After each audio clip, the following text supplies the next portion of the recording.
This is the story of a man named Stanley. Débrouillez-vous pour la traduction. Stanley worked for a company in a big building where he was employee number 427. Employee number 427's job was simple. He sat at his desk in room 427 and he pushed buttons on a keyboard. Orders came to him through a monitor on his desk, telling him what buttons to push, how long to push them, and in what order. This is what employee 427 did every day of every month of every year. And although others might have considered it soul-rending, Stanley relished every moment that the orders came in, as though he had been made exactly for this job. And Stanley was happy. Très bien. Pour ceux qui n'ont pas And compris... then one day, something very peculiar happened. Something that would forever change Stanley. Something he would never quite forget. He had been at his desk for nearly an hour when he realized that not one single order had arrived on the monitor for him to follow. No one had showed up to give him instructions, call a meeting, or even say hi. Never in all his years at the company had this happened, this complete isolation. Something was very clearly wrong. Shocked, frozen solid, Stanley found himself unable to move for the longest time. But as he came to his wits and regained his senses, he got up from his desk and stepped out of his office. D'accord. Pour ceux qui n'ont pas compris, on est un employé, tous les jours on fait la même chose et ça nous dit des tasks et il faut appuyer sur des boutons, et enfin sur les touches du clavier et ça nous dit combien de temps il faut appuyer, etc. Bref, on est un mouton, on réfléchit pas. Et un jour, y a rien sur le moniteur là, genre sur l'ordi. Y a aucun truc. Et du coup, faut qu'on aille découvrir ce qui se passe. Voilà, pour ceux qui n'ont pas compris. Je crois que j'ai à peu près tout résumé. Est-ce que je... Comment... D'accord. J'essaie de comprendre comment on... D'accord. All of his co-workers were gone. What could it mean? Stanley decided to go to the meeting room. Perhaps he had simply missed a memo. D'accord, il faut qu'on aille dans la salle de meeting, de rendez-vous là, je sais pas comment on dit. C'est quoi la meeting room? Comment je sais à quoi ça ressemble? Hein? Oui, salle de réunion, voilà, merci. Je suis pas très douée pour faire des traductions. J'imagine qu'il va y avoir marqué meeting room en plein... Stanley came to a set of 2 open doors. He entered the door on his left. Bah pourquoi? Est-ce que j'ai un esprit de contradiction dès le début et j'ai envie d'aller à droite? Non, non, quand même. On va rester sage. Au secours, ils ont enfermé! Sauvez-moi! J'aime pas du tout les tableaux affichés. Hein. Père, je vais me faire tuer ou c'est quoi le délire? Yet there was not a single person here either. Feeling a wave of disbelief, Stanley decided to go up to his boss's office, hoping he might find an answer there. D'accord, on va chez le boss. Chez le directeur. Très bien. Ok, Coming to a staircase, Stanley walked upstairs to his boss's office. D'accord. Il y a un truc de fesses, hein, vraiment, genre je m'attends au pire là. Bathroom, bah ouais, super. C'est horrible, c'est un truc à la 51 degrés ou quoi? Stepping into his manager's office, Stanley was once again stunned to discover not an indication of any human life. Shocked, unraveled, Stanley wondered in disbelief who orchestrated this, what dark secret was being held from him. What he could not have known was that the keypad behind the boss's desk guarded the terrible truth that his boss had been keeping from him. And so the boss had assigned it an extra secret PIN number, 2845. But of course, Stanley couldn't possibly have known this. D'accord, bon, il y a un numéro secret et tout. Moi j'ai un petit point mais pas partout. Stanley just sat around twiddling his thumbs.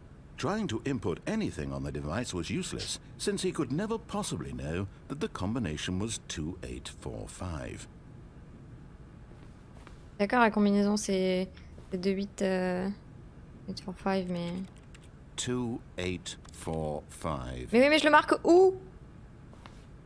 Comme Rome. Ah, là. Excusez-moi. Hein. Ah merde, non. J'ai fait de la merde. Attendez. 2, 8, 4, 5. But incredibly, by simply pushing random buttons on the keypad, Stanley happened to input the correct code by sheer luck. Amazing. He stepped into the newly opened passageway. What? Mais qu'est-ce qui se passe? Ça me fait peur. Je suis angoissée, y'a un truc là? Je veux pas, c'est noir. Je vous jure, s'il y a un screamer et que je meurs à la fin, ça va pas bien se passer. Hein. Oh putain. Ah, j'aime pas. Ça me stresse. Je vous jure, je suis pas bien. C'est quoi ce jeu? Au secours. Descending deeper into the building, Stanley realized he felt a bit peculiar. It was a stirring of emotion in his chest, as though he felt more free to think for himself, to question the nature of his job. Why did he feel this now, when for years it had never occurred to him? This question would not go unanswered for long.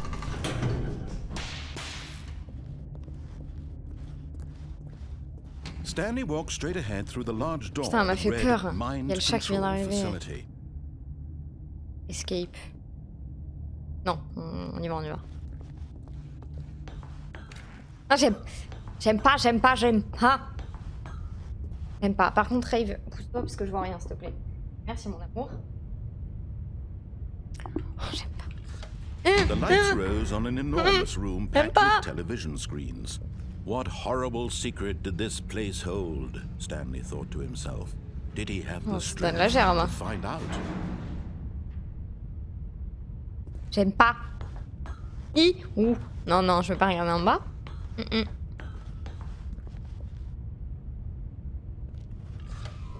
Now the monitors jumped to life, their true nature revealed. Each bore the number of an employee in the building. Stanley's co-workers. Ça me stresse ceux qui sont en haut là. The lives of so many individuals reduced to images on a screen, and Stanley, one of them, eternally monitored in this place where freedom meant nothing.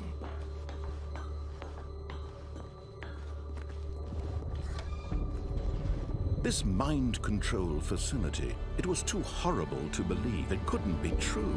Had Stanley really been under someone's control all this time? Was this the only reason he was happy with his boring job? That his emotions had been manipulated to accept it blindly?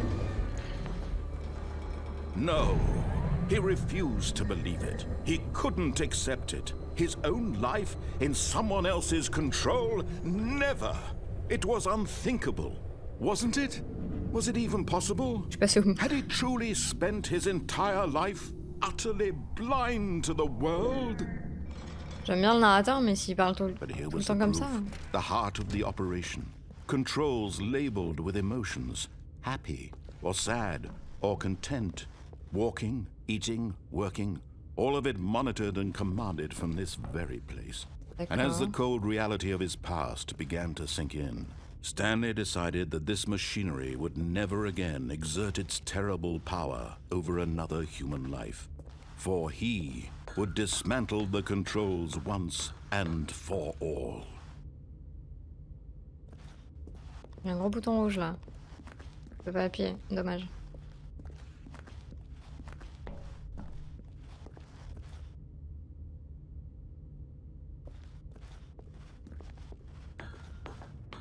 Très rassurant encore une fois, j'adore.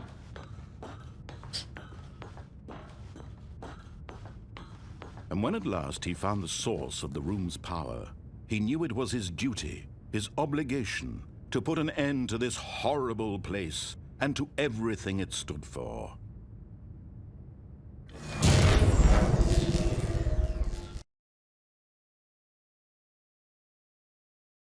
Il va y avoir un screamer.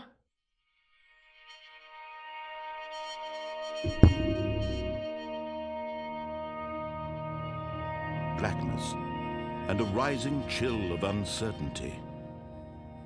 Was it over? Fait mal sa mère. Yes. He had won. He had defeated the machine, unshackled himself from someone else's command. Freedom was mere moments away.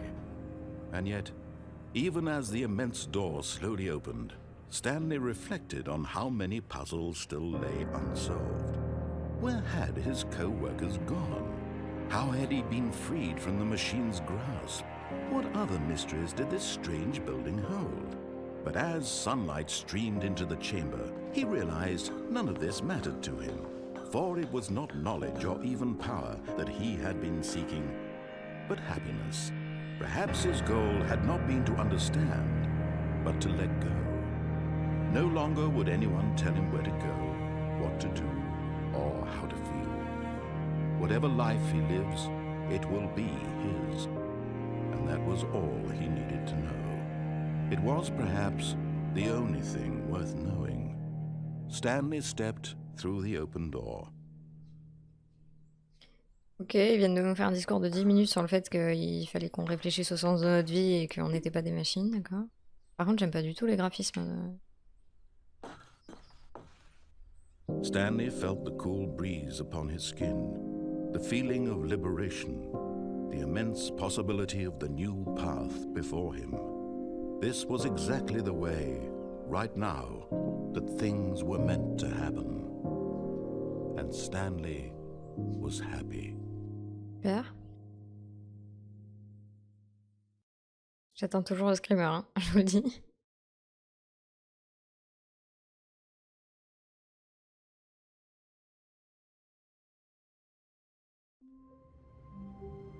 Hein?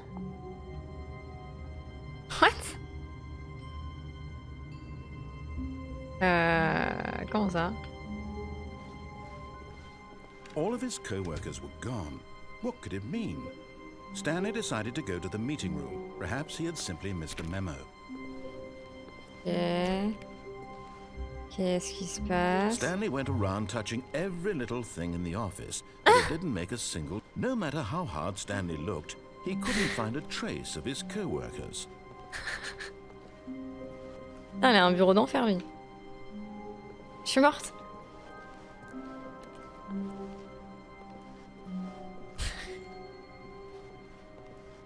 Terrible, ça.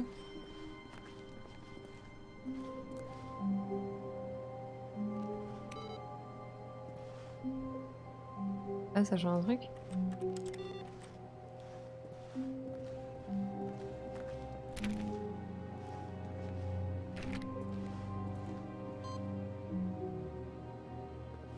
Ok.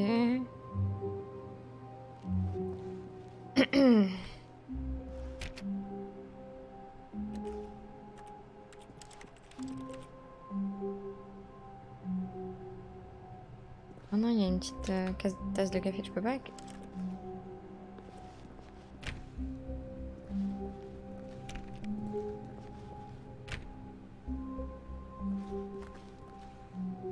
When Stanley came to a set of 2 open doors, he entered the door on his left.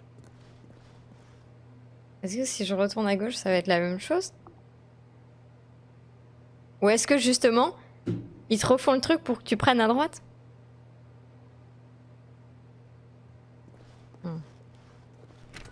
Il y a bien des trucs qu'on peut changer, je pense.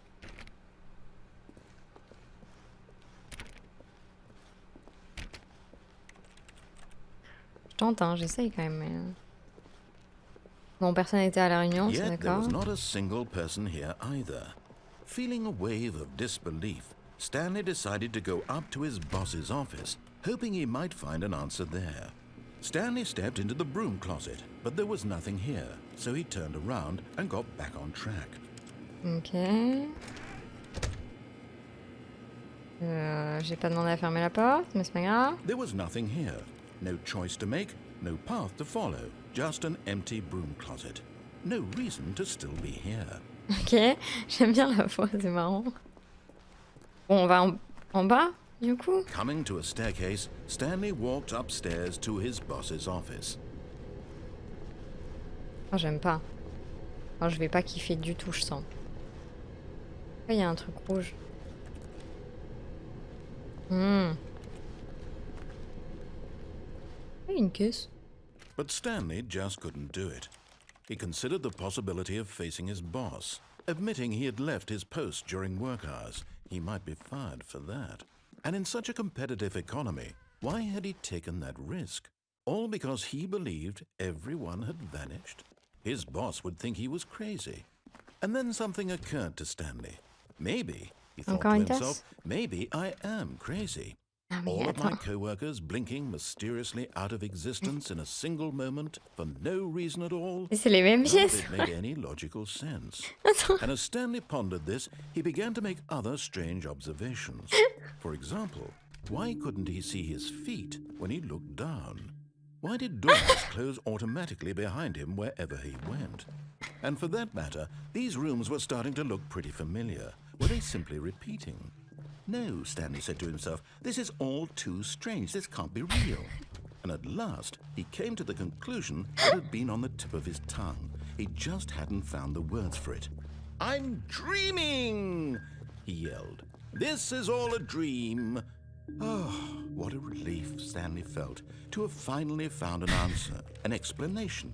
His co-workers weren't actually gone. He wasn't going to lose his job. He wasn't crazy after all. And he thought to himself, I suppose I'll wake up soon. I'll have to go back to my boring real-life job pushing buttons. I may as well enjoy this while I'm still lucid. So he imagined himself flying and began to gently float above the ground. Oh, fuck. Then he imagined himself soaring through space on a magical starfield, and it too appeared. It was so much fun, and Stanley marveled that he had still not woken up. How was he remaining so lucid? And then perhaps the strangest question of them all entered Stanley's head. One he was amazed he hadn't asked himself sooner. Why is there a voice in my head dictating everything that I'm doing and thinking? Now the voice was describing itself being considered by Stanley, who found it particularly strange. I'm dreaming about a voice describing me, thinking about how it's describing my thoughts, he thought. And while he thought it all very odd and wondered if this voice spoke to all people in their dreams, the truth was that, of course, this was not a dream. How could it be? Was Stanley simply deceiving himself, believing that if he's asleep, he doesn't have to take responsibility for himself? Stanley is as awake right now as he's ever been in his life. Now, hearing the voice speak these words was quite a shock to Stanley. After all, he knew for certain, beyond a doubt, that this was in fact a dream.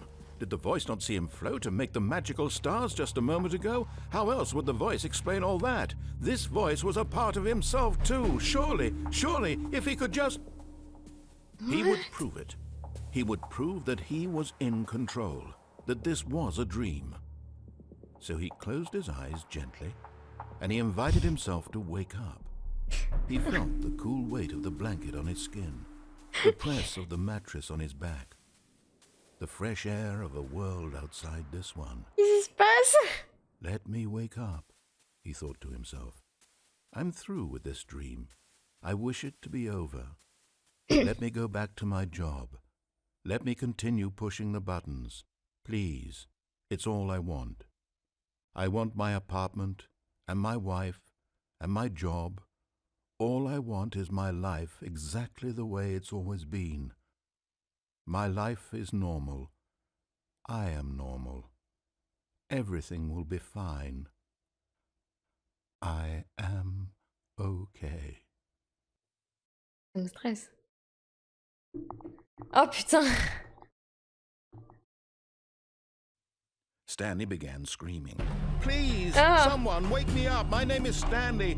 I have a boss. I have an office. I am real. Please, just someone tell me I What? am real. I must be real. I must be. Can anyone hear my voice? Who am I? Who am I? And everything went black.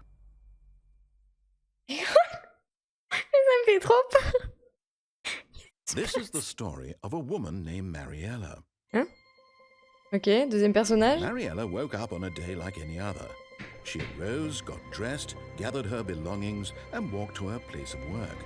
But on this particular day, her walk was interrupted by the body of a man who had stumbled through town talking and screaming to himself, and then collapsed dead on the sidewalk. And although she would soon turn to go call for an ambulance, for just a few brief moments she considered the strange man. He was obviously crazy, this much she knew. Everyone knows what crazy people look like. And in that moment, she thought to herself how lucky she was to be normal. I am sane. I am in control of my mind. I know what is real and what isn't. It was comforting to think this, and in a certain way, seeing this man made her feel better. But then she remembered the meeting she had scheduled for that day, the very important people whose impressions of her would affect her career, and by extension, the rest of her life. She had no time for this, so it was only a moment that she stood there, staring down at the body. And then she turned and ran. Mais non, mais c'est quoi ce délire?